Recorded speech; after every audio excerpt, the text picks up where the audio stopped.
Ada pun main ustaz-ustaz. Kemudian ulama-ulama dulu pun berselisih pendapat. Mereka tak pernah hentam-hentam antara satu sama lain. Dia tak baca buku. Dia baca kitab perukunan saja.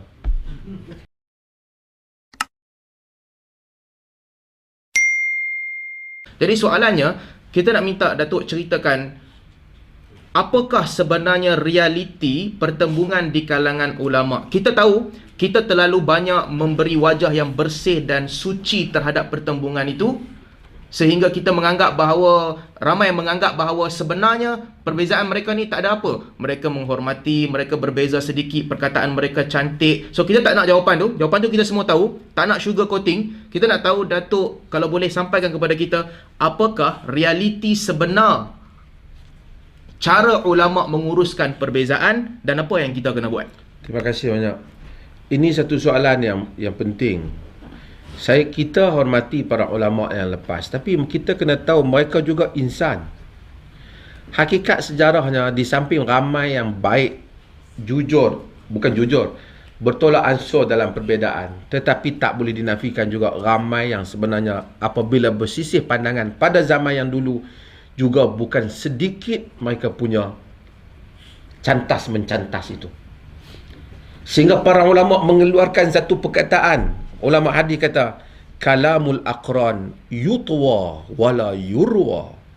Pendapat orang yang bersaing itu dilipat, jangan diriwayat.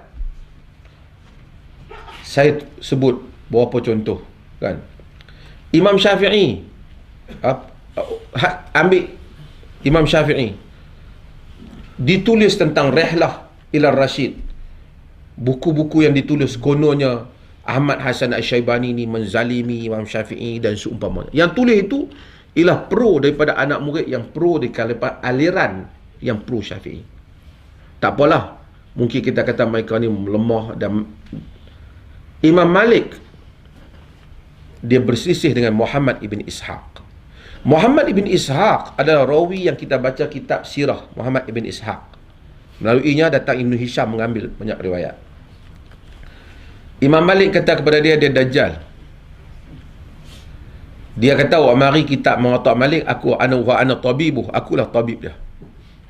Perselisihan ni sehingga walaupun Imam Malik itu bintang dan Muhammad ibn Ishaq yang terkenal kerana dia kurang sikit dari Imam Malik, tapi ulama hadis kurang mengambil kira perselisihan itu.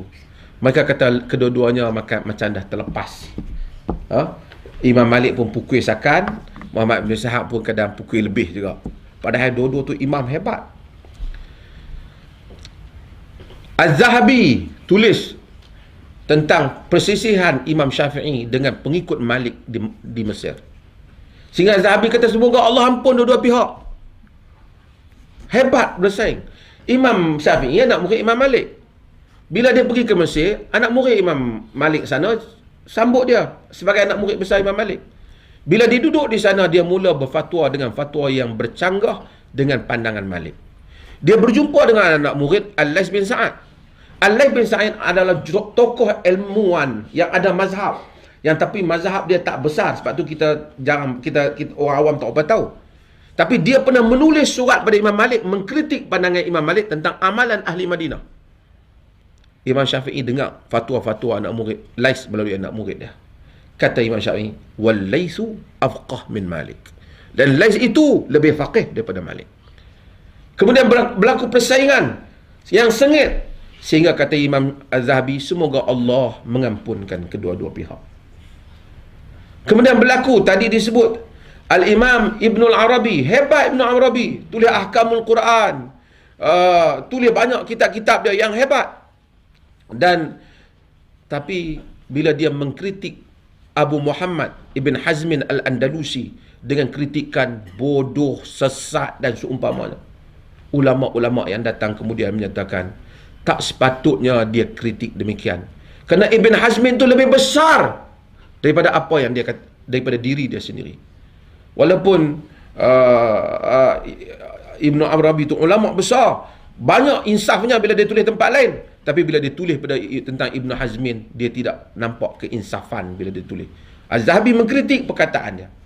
Ibn Hazmin itu sendiri apabila dia tak bersetuju dengan Imam Tirmizi. Dia kata, mana Tirmizi? Majhul. Siapa Tirmizi? Tak dikenali. Pada Imam Tirmizi besar. Dia angin tu ada, kan? So, kalau nak cerita panjanglah. Berpuluh-puluh cerita tentang perselisihan imam-imam yang lepas. Hatta perselisihan, demikian juga yang berlaku antara Ibn Taymiyah dan selainnya. Demikian orang yang bantah tentang kepada Al-Imam Nawawi. Demikian, As-Subki apabila mengkritik Ibn Taymiyah. Sehingga Ibn Az-Zahabi bantah. Sejarah menunjukkan memang ada ulama yang terlepas sikap apabila berkelahi. Ada pun main ustaz-ustaz. Kemudian ulama-ulama dulu pun berselisih pendapat. Mereka tak pernah hentam-hentam antara satu sama lain. Dia tak baca buku. Dia baca kitab perukunan saja. Dia tak baca sejarah. Ini 2 jam ceramah. Boleh cerita berbagai-bagai perselisihan yang tidak mengikuti disiplin. Ia bukan contoh yang baik. Kita jangan contohi hal itu. Jangan contohi hal itu. Namun begitu, apa yang mereka lakukan bukanlah qudwah yang baik. Kerana mereka bukan majoriti. Kerana minoriti mempunyai sikap yang baik. Imam Syafi'i kata, ma jadaltu ahadan illa tamannaitu an yuzhirallahu al-haqqa ala lisanihi. Aku tak berdebat dengan satu orang, melainkan aku harap Allah menzahirkan kebenaran di atas lidahnya. Dan kita lihat banyak Imam Ahmad dan seumpamanya yang menunjukkan contoh-contoh yang baik apa mereka berselisih. Dan perselisihan kerana politik berlaku. Antaranya Imam Ahmad bin Hanbal dengan 2 orang yang rapat, bila sebut mesti rapat. Imam Ahmad bin Hanbal dan Yahya bin Ma'in. Tapi Imam Ahmad bin Hanbal dan Yahya bin Ma'in pada akhir hayatnya berpisah dua-dua ni. Kerana kerajaan ni pasal. Kerajaan mengambil satu sikap, menyebabkan Yahya bin Ma'in ambil satu sikap yang lain, Imam Ahmad ambil sikap yang lain, lalu bersisih para ulama di dalam menentukan sikap pada kerajaan.